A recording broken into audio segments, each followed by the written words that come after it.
قسطنطنیہ ایک بہت قدیم شہر، سن 330 میں قسطنطین نامی ایک بادشاہ نے اس شہر کو اپنا دارالحکومت بنایا۔ یعنی 330 عیسوی کا کیا مطلب ہے کہ نبی اکرم علیہ السلام کی آمد سے بھی پہلے، اور اسی کے نام پر اس شہر کا نام قسطنطنیہ پڑا۔ نبی اکرم علیہ السلام نے اس شہر کی فتح کے لیے خاص دعا ارشاد فرمائی۔ آپ علیہ السلام نے ارشاد فرمایا لَتُفْتَحَنَّ الْقُسْطَنطِينِيَّةُ فَلَنِعْمَ الْأَمِيرُ أَمِيرُهَا وَلَنِعْمَ الْجَيْشُ جَيْشُهَا، یعنی ایک دن آئے گا کہ تم قسطنطنیہ کو فتح کرو گے، اور اس فتح کرنے والے لشکر کا جو امیر ہوگا کتنا اچھا وہ امیر ہوگا۔ وَلَنِعْمَ الْجَيْشُ جَيْشُهَا، اور جو لشکر والے ہوں گے، جو سپاہی ہوں گے، وہ کتنے عظیم لوگ ہوں گے۔ نبی اکرم علیہ السلام کی اس بشارت کا نتیجہ تھا کہ حضرت سیدنا امیر معاویہ رضی اللہ تعالیٰ عنہ کے دور ہی سے قسطنطنیہ کی فتح کی جو کوششیں تھیں وہ شروع ہو چکی تھیں۔ چنانچہ ایسے ہی ایک قافلے میں حضرت سیدنا ابو ایوب انصاری رضی اللہ تعالیٰ عنہ بھی یہاں پہنچے، باوجود اس کے کہ آپ بوڑھے ہو چکے تھے۔ آپ نے جنگ بدر سے لے کر کوئی غزوہ اور جہاد مس نہیں کیا تھا۔ اس بڑھاپے کے عالم میں بھی اللہ کی راہ میں لڑنے کے لیے آپ یہاں پہنچے۔ بالآخر آپ کے انتقال کا وقت قریب آتا ہے، قسطنطنیہ تو فتح نہیں ہوا، لیکن آپ نے یہ وصیت کی کہ اس کی فصیل یعنی جو قلعے کی دیواریں ہیں اس کے ساتھ مجھے دفن کیا جائے، اور دفن کرنے کے بعد میری قبر کے نشانات مٹا دیے جائیں تاکہ میری قبر کو یہ جو نصرانی لوگ ہیں کوئی نقصان نہ پہنچا پائیں۔ اموی دور کے بعد عباسی حکومت قائم ہوتی ہے، اور عباسی حکومت بھی مختلف اپ ڈاؤن کا شکار رہی۔ اس کے بعد اس خطے پر یعنی یہ جو استنبول اور ارد گرد کا خطہ ہے، بازنطینی حکومت اس پر قائم تھی، اور یہ جو پورا ایریا تھا یہ ایریا اناطولیہ کہلاتا تھا۔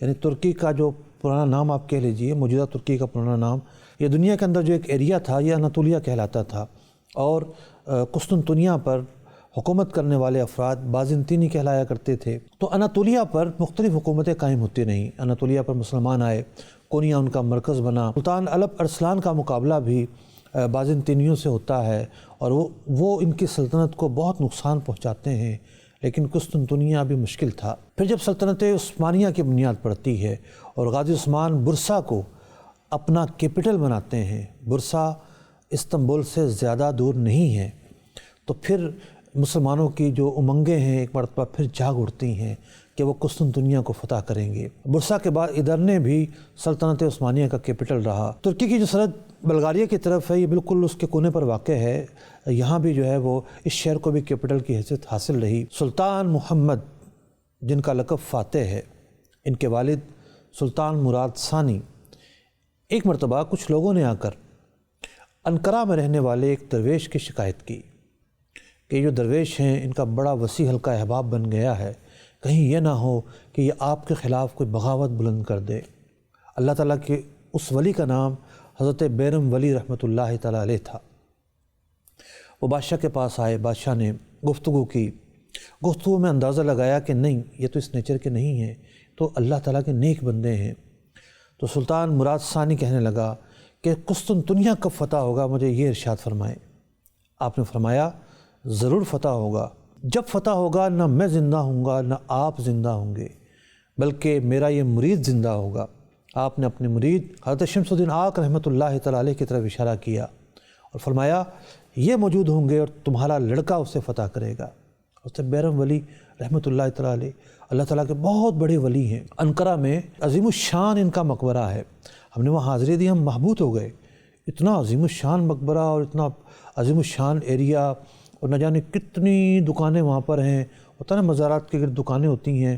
اور مجھے تو عبداللہ شاہ غازی یاد آئے کہ جناب وہ پہاڑی پر بالکل مزار شریف ہے ان کا، تو بہت بڑے ولی اللہ تھے۔ جو قطب استنبول ہیں حضرت شیخ محمود ہدائی رحمۃ اللہ تعالیٰ علیہ، یہ انہی کے خلفاء میں سے آگے بڑھتے رہے، تو انہی کے خلفاء میں سے آپ کی خلافت ہے۔ حضرت شمس الدین آق رحمۃ اللہ تعالیٰ علیہ کو ایک روحانی اشارہ مل چکا تھا، ان کے مرشد نے بتا دیا تھا کہ تم اپنی آنکھوں سے قسطنطنیہ کو فتح ہوتے ہوئے دیکھو گے۔ سلطان مراد ثانی نے بھی حضرت شمس الدین آق رحمۃ اللہ تعالیٰ علیہ کو ہاتھوں ہاتھ لیا اور اپنے بیٹے سلطان محمد کی تربیت پر لگا دیا۔ سلطان محمد کے پہلے استاد جنہوں نے ان کو قرآن پڑھایا وہ حضرت علامہ اسماعیل قرآنی رحمۃ اللہ تعالیٰ علیہ ہیں۔ اس کے بعد حضرت شیخ شمس الدین آق رحمۃ اللہ تعالیٰ علیہ کی تربیت میں آ گئے اور بچپن ہی سے انہوں نے سلطان فاتح کے دل کے اندر اللہ کے راہ میں لڑنے کا جذبہ پیدا کیا، اور قسطنطنیہ کی جو فضیلت تھی، یعنی اسے فتح کرنے کی جو فضیلت تھی وہ ان کے دل میں ڈال دی اور ان کی بڑے آسن انداز میں تربیت کی۔ 833 ہجری بمطابق 1439 کو سلطان محمد فاتح پیدا ہوتے ہیں اور صرف 53 سال دنیا میں رہنے کے بعد 886 سن ہجری اور 1481 عیسوی کو ان کا انتقال ہوتا ہے۔ انہوں نے 30 سال تک حکومت کی اور پھر ایک دن وہ آتا ہے کہ قسطنطنیہ کے لیے تیاریاں تو بہت عرصے سے جاری تھیں۔ 2.5 لاکھ کا لشکر انہوں نے تیار کیا تھا، ایک پورا بحری بیڑا انہوں نے تیار کیا تھا، کیونکہ جو موجودہ استنبول جس کا پورا نام قسطنطنیہ ہے 3 طرف سے پانیوں میں گھرا ہوا ہے۔ بحیرہ فاسفورس جو ہے وہ قلعے کے ساتھ ساتھ گزرتا ہے۔ بازنطینیوں نے بہت بڑا قلعہ تعمیر کیا ہوا تھا۔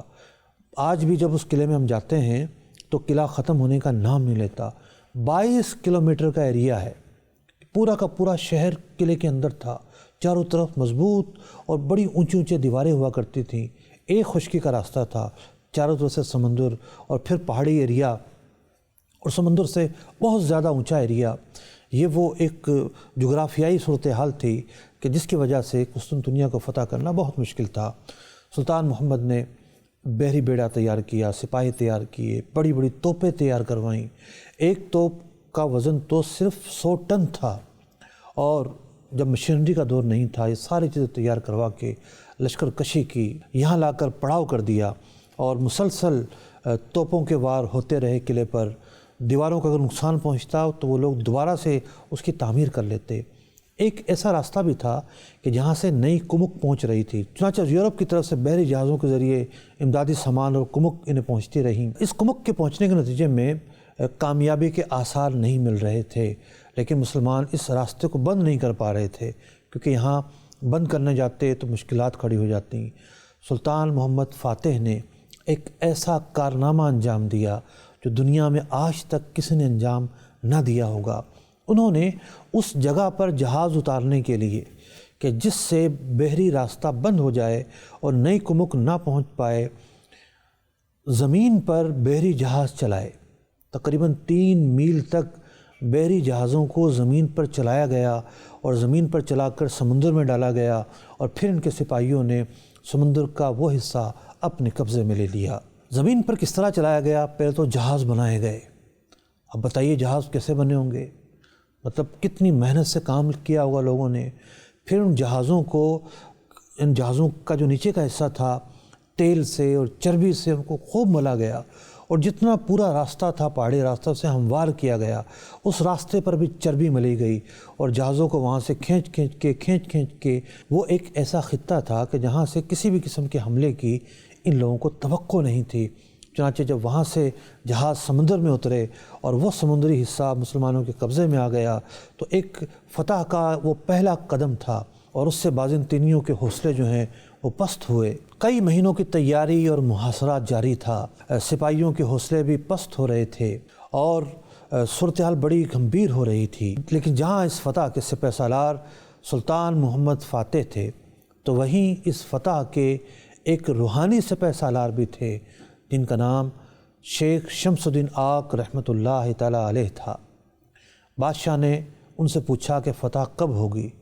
انہوں نے پوری تاریخ اور وقت بیان کیا۔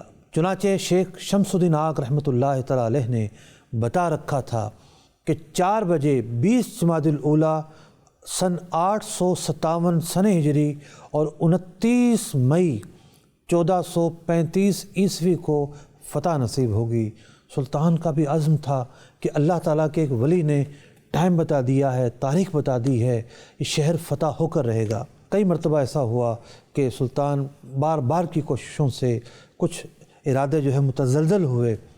کچھ مشیروں نے بھی کہا کہ ہم یہاں کب تک لڑتے کھپتے رہیں گے، ہزاروں لوگ جو ہیں وہ اپنی جانوں کی قربانیاں دے چکے ہیں، کیا ہوگا؟ ایک دن سلطان